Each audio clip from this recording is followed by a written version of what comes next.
Bienvenidos a otro episodio más de la Cantina del Ortopedista, el espacio que hace que te preguntes si en realidad puedes confiar en la información que te da un gordo con cara de alcohólico, hasta que pides a un hospital y te das cuenta de que un chingo de tus maestros tienen cara de alcohólicos y empiezas a pensar que el alcohol en realidad es el combustible que todos usan, aunque la verdad sea que simplemente anda uno con cara de macrado todo el día. Quiero recordarles antes de empezar el video que estos episodios están pensados para profesionales de la salud, no para público en general. Agradezco que vean mis videos buscando información respecto a su salud, pero les recuerdo que lo mejor es que los valore un médico de confianza. Están invitados a dejar sus comentarios con sus dudas, pero la respuesta siempre va a ser la misma. No les puedo dar una opinión certera sobre su padecimiento por el simple hecho de que nunca los he revisado. Ahora que si lo que quieren es sacar una cita, pues visiten mi página web y listo. El día de hoy comenzaremos a revisar las fracturas del fémur proximal, iniciando con las fracturas de la cabeza femoral. Empecemos.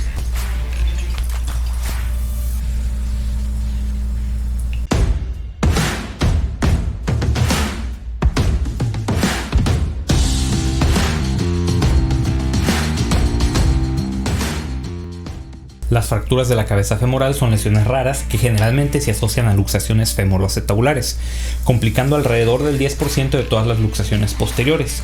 Si bien la mayoría de estas fracturas son por cizallamiento, con el mayor empleo de la tomografía computada cada vez se diagnostican más fracturas por aplastamiento. La mayoría de las fracturas de la cabeza del fémur se producen en accidentes de tráfico, con transmisión axial de la fuerza en dirección proximal a través del fémur, aunque también pueden ocurrir en las caídas de altura, los accidentes industriales y en los deportes extremos. Como ya lo hemos analizado en episodios pasados, si el fémur se encuentra en posición neutra y en aducción, puede producirse una luxación posterior de la cadera con o sin fractura de la cabeza del fémur. Estas fracturas pueden ser el resultado de una avulsión del ligamento redondo junto con un fragmento óseo o producirse por el choque contra el borde posterior del acetábulo.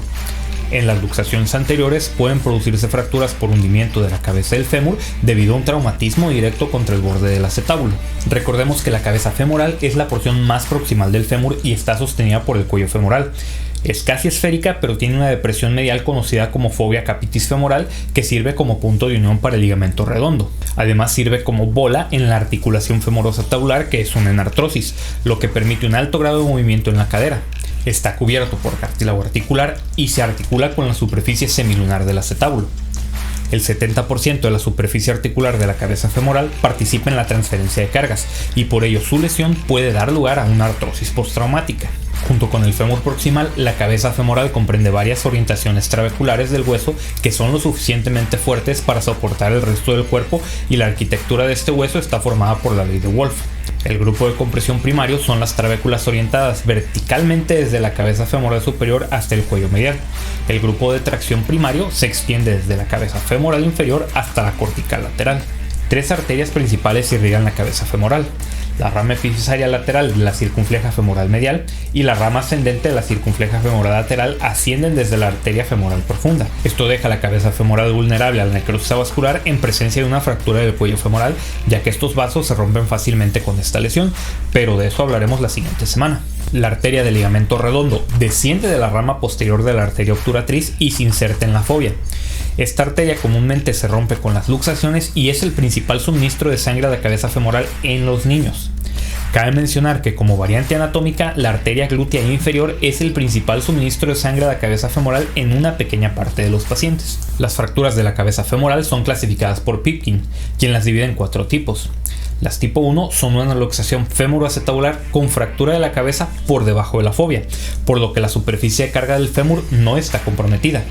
Las tipo 2 son una luxación femoroacetabular con fractura de la cabeza femoral por encima de la fovea, por lo que la superficie de carga se ve afectada.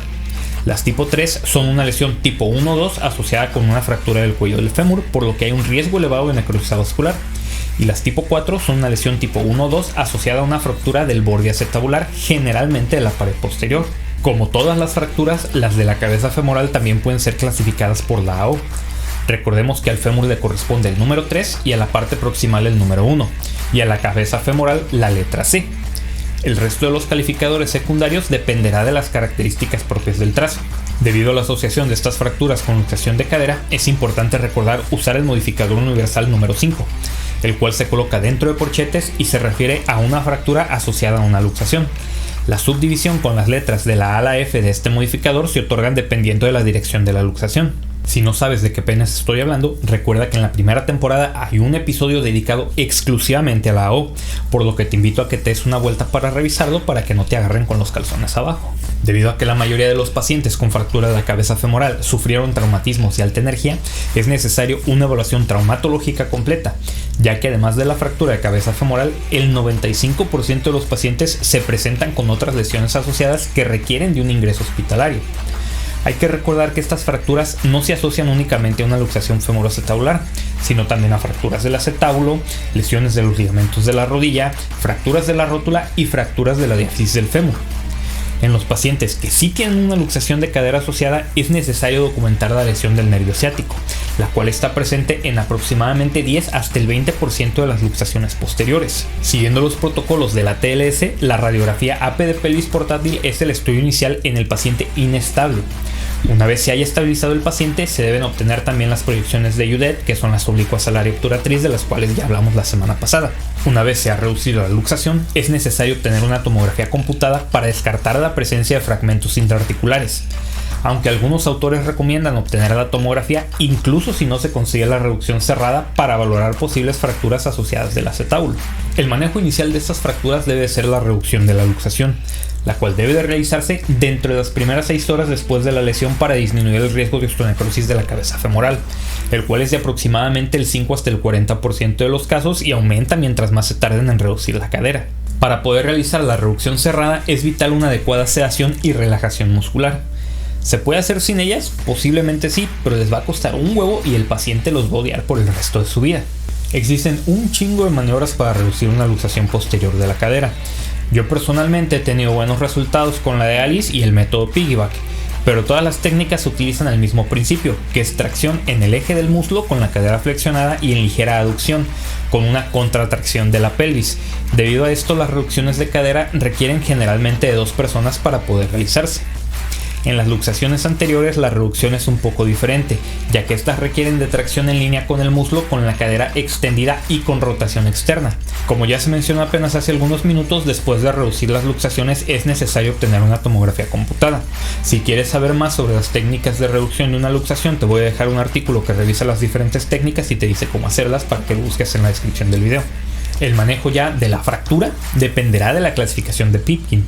En las fracturas tipo 1 y 2 no desplazadas, con menos de 1 milímetro de escalón articular, sin fragmentos intraarticulares y con una cadera estable, puede realizarse el manejo conservador, el cual involucra diferir el apoyo por 4 a 6 semanas, restringiendo además la aducción y la rotación interna de la cadera, con un seguimiento radiográfico semanal para verificar que se mantenga la reducción y la estabilidad de la cadera. El resto de las fracturas va a requerir de un manejo quirúrgico. Las fracturas Pipkin de tipo 1 y 2 con más de 1 milímetro de escalón articular, desplazadas o con fragmentos articulares deben de tratarse mediante reducción abierta y fijación interna, la cual puede realizarse a través de un abordaje anterior de Smith-Peterson, y la fijación se debe realizar con tornillos de 2.7 milímetros o de 3.5 milímetros, y es importante enterrar las cabezas de los tornillos o utilizar tornillos de compresión sin cabeza cuando se cuente con este recurso. Las fracturas de cabeza femoral del tipo 3 de Pipkin se pueden tratar mediante reducción abierta y fijación interna tanto de la fractura del cuello como de la fractura de la cabeza en pacientes jóvenes mediante un abordaje anterolateral de Watson-Jones, pero el pronóstico de estas lesiones es sombrío debido a las tasas elevadas de osteonecrosis de la cabeza femoral, lo que eventualmente terminará en un reemplazo total de cadera. Es por esto que en los pacientes ancianos se prefiere reemplazar la articulación como método de tratamiento para todas las fracturas de la cabeza femoral. Y por último, en las fracturas tipo 4 de Pipkin, donde se encuentra fracturado el acetábulo, es necesario fijar tanto el acetábulo como la cabeza femoral, incluso en las fracturas no desplazadas, para permitir una movilidad precoz de la cadera. Y en este grupo de fracturas el abordaje a utilizar dependerá de la fractura acetabular. Dentro de las posibles complicaciones tenemos la osificación heterotópica, que ocurre entre el 6 hasta el 64% de los pacientes, y el riesgo es mayor cuando se utiliza un abordaje anterior comparado con el abordaje posterior. Como ya lo hemos venido diciendo, otra de las posibles complicaciones es la necrosis avascular de la cabeza femoral, la cual puede ocurrir en el 10% de las fracturas Pipkin tipo 1 y hasta en 50% de las fracturas Pipkin tipo 3. La artritis postraumática ocurre entre el 8 al 75% de las lesiones y se asocia con una incongruencia articular o con el daño inicial al cartílago articular por el traumatismo. Y por último, la neuropraxia del nervio ciático, la cual se observa en 10 al 23% de los pacientes, generalmente a nivel de la división peronea del nervio, y se recupera de forma espontánea entre el 60 y el 70% de los casos. Esto fue todo por el episodio de hoy. Espero que te haya sido de utilidad, y si lo fue, te recuerdo que un pulgar arriba y un comentario son de mucha ayuda para el canal. No olvides que en cada episodio puedes encontrar los artículos de donde salió toda la información que te presenté en caso de que quieras ahondar más en el tema. No te pierdas también la sección de Triunfando en la Priva, exclusiva para YouTube, donde se comparten consejos de cómo tener una práctica privada estable y no morir en el intento. Yo soy Joel Galindo y esto fue La Cantina del Ortopedista. Me despido de ti recordándote como cada semana que te portes mal, lo hagas bien y nos vemos hasta la próxima.